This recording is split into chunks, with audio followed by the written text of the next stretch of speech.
Donc, par exemple, l'encre qui véhicule cette calligraphie est aussi faite à partir du bois de pin et de cèdre, etc. Donc, vous voyez, le papier, le pinceau, l'encre, ce sont tous des éléments dans lesquels déjà véhicule, si j'ose dire, la nature. C'est pour ça que le calligraphe, quand il travaille, eh bien, il est très proche de cette nature, et ces traits, eh bien, on peut dire que s'imbibe déjà de toute cette nature, et par ces traits, il peut refléter facilement la tiédeur, l'humidité, l'épaisseur et la matière de toutes ces choses qui existent dans la nature.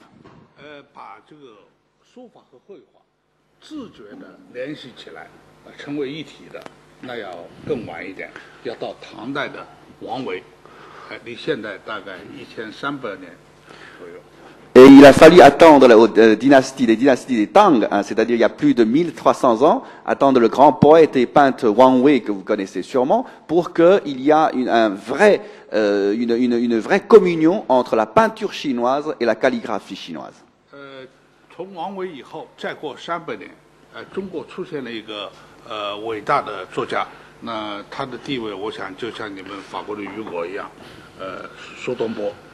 Et 300 ans après, eh bien, il y a un grand poète, M. Su Tongpo, qui est un des plus grands poètes chinois, notre équivalent, notre Victor Hugo.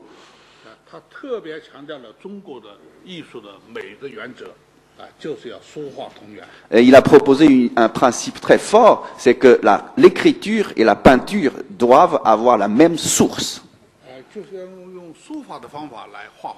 Et on peut utiliser le principe ou la méthode calligraphique pour faire la peinture et vice-versa.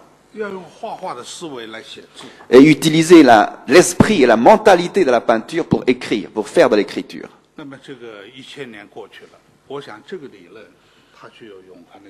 Et je pense que même 1000 ans après, on s'aperçoit que ce principe a beaucoup de valeur, et il a une valeur, même on peut dire même éternelle.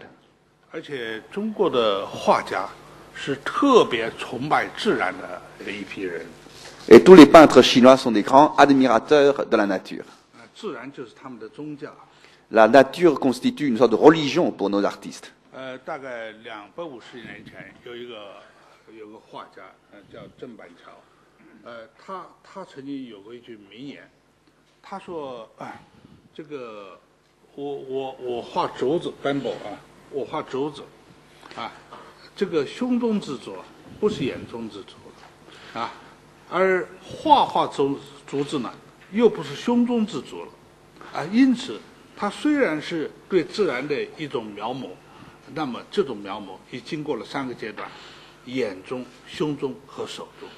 Et il y a 250 ans, un grand peintre, M. Zheng Banqiao, a fait une distinction sur l'imitation de la nature. Il dit qu'il existe 3 étapes pour peindre le bambou. Il y a le bambou qui existe dans la nature, il y a le bambou qui est dans mon cœur, c'est-à-dire dans mon esprit, et il y a le bambou qui est sur le papier. Donc il faut distinguer ces 3 bambous. Donc ce respect de la nature n'est pas une pure imitation de la nature. Il y a tout un processus.